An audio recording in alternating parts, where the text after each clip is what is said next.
Mobilje të vjetra, frigorifer, mbetje ndërtimore dhe pajisje të tjera voluminoze të hedhura pranë kontenjerëve janë bërë prej kohësh një nga pamjet që dëmtojnë më shumë të imazhin e Gostivarit.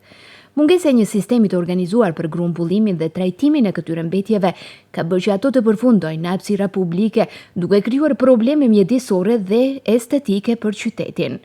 Për t'i dhënë fund kësaj praktike, Komuna e Gostivarit ka nisur një projekt të ri që synon jo vetëm largimin e mbeturinave voluminoze nga rrugët dhe lagjet, por edhe shndrimin e tyre në lëndë të para për ripërdorim.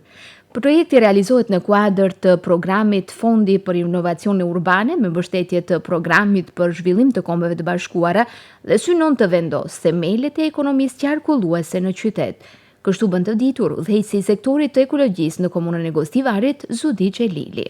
Jemi në fillimin e fazës së parë në saktimin e një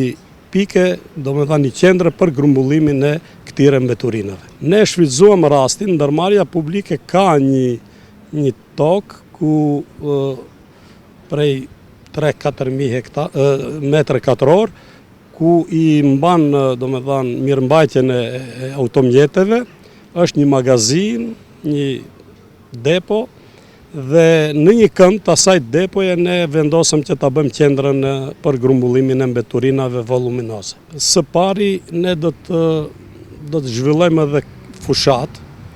paralelisht me fazën e parë do të zhvillojmë edhe fushat, do t'i njoftojmë qytetarët se ekziston një qendër grumbullimi, ku do të ketë kontenjer të mëdhej,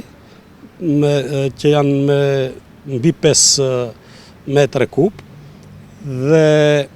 do t'i informojmë se o të kërkojnë ndihmë nga ndërmarrja publike në transportin e këtyre mbeturinave voluminoze, apo në mënyrë private t'i bartin deri te qendra e grumbullimit dhe pastaj me operatorët e licencuar ato do të kthehen në për instalime apo impiante të cilët do t'i shfrytëzojnë si lëndë të para, dhe në këtë mënyrë ne do të fillojmë për herë të parë ta zhvillojmë edhe ekonominë cirkulare në qytetin tonë. Sipas tij, projekti do të zbatohet në disa faza. Fillimisht do të krijohet një qendër e posaçme për grumbullimin e mbeturinave voluminoze në hapësirat e ndërmarrjes publike komunale, ku qytetarët do të mund të deponojnë mobilje, pajisje shtëpiake dhe mbetje të tjera të përmasave të mëdha. Në këtë qendër do të vendosen kontenjer adekuat dhe sistem monitorimi me kamera për të garantuar funksionimin e rregullt të saj. Synimi është që pjesa më e madhe e mbetjeve të përpunohen dhe të rikthehen në qarkullim ekonomik, ndërsa një përqindje minimale të përfundojnë në deponi. Faza e parë thamë është domethënë caktimi i qendrës, furnizimi me kontenjer adekuat, rregullimi i hapësirës, vëzhgimi, dhe pastaj faza e dytë do të jetë të krijojmë pika mobile në periferi, për shembull në Çegran, sidomos, që kur të mbushen kontenjerët në Çegran, të sillen deri te pika qendrore, që do të jetë kjo qendra kryesore, edhe pastaj operatorët prej këtu t'i bartin në për vendet që do të përpunohen. Dhe faza e tretë është ndërtimi një impianti për reciklimin e mbeturinave, ku sasia më e madhe e mbeturinave do të reciklohen dhe do të barten në